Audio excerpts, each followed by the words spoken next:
যমুনা গ্রুপের প্রয়াত চেয়ারম্যান বীর মুক্তিযোদ্ধা দেশের শিল্প খাতের উজ্জ্বল নক্ষত্র নুরুল ইসলামের চতুর্থ মৃত্যুবার্ষিকী উপলক্ষে নানা কর্মসূচি পালিত হয়েছে চট্টগ্রামে।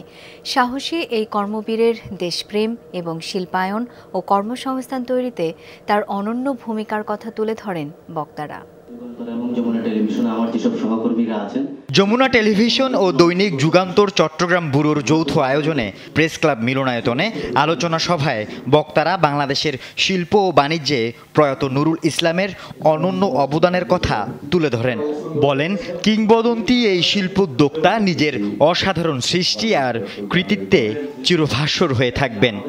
নুরুল ইসলাম বাবু বেঁচে থাকবে, যুক্তি উঠবে মুক্তিযোদ্ধা হিসাবে এবং একজন সফল শিল্পোদ্যোক্তা হিসাবে।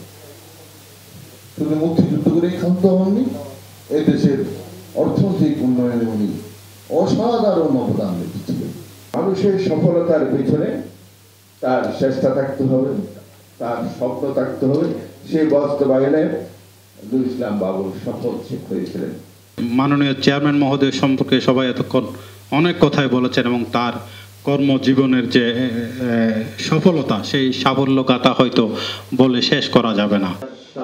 আপোষহীন এই যোদ্ধার কর্মময় সফল জীবনের নানা দিক তুলে ধরে হৃদয় নিংড়ানো শ্রদ্ধা নিবেদন করেন চট্টগ্রাম প্রেস ক্লাব, সাংবাদিক ইউনিয়ন, বিএফইউজে সহ বিভিন্ন সংগঠনের নেতারা। নুরুল ইসলাম বাবু একটা আজকে আইডল হিসেবে প্রতিষ্ঠা করা আমি মনে করি, কারণ উনি 41টা শিল্প প্রতিষ্ঠা করেছেন, বাংলাদেশে করেছে, বাংলাদেশে বিনিয়োগ করেছে, সব বাংলাদেশে করেছে। সমাজ বিনির্মাণে বাংলাদেশের মানবিক বাংলাদেশ গঠনে যে কাজগুলি করে, যে পত্রপত্রিকা বা টেলিভিশন, সেগুলির প্রয়োজনীয়তা রয়েছে বলে কিন্তু এই দুটো প্রতিষ্ঠান করেছে। এবং যে শিল্প প্রতিষ্ঠানগুলো রয়েছে সেগুলোর উত্তরোত্তর সমৃদ্ধি আমরা কামনা করছি। আমরা আশা করব এগুলোর মধ্য দিয়ে একজন বীর মুক্তিযোদ্ধার স্বপ্ন স্বাধীন বাংলাদেশে বাস্তবায়িত হবে।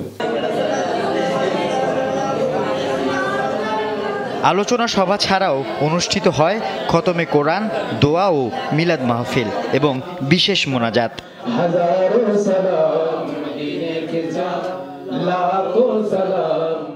আল আমিন শিকদার, যমুনা নিউজ, চট্টগ্রাম।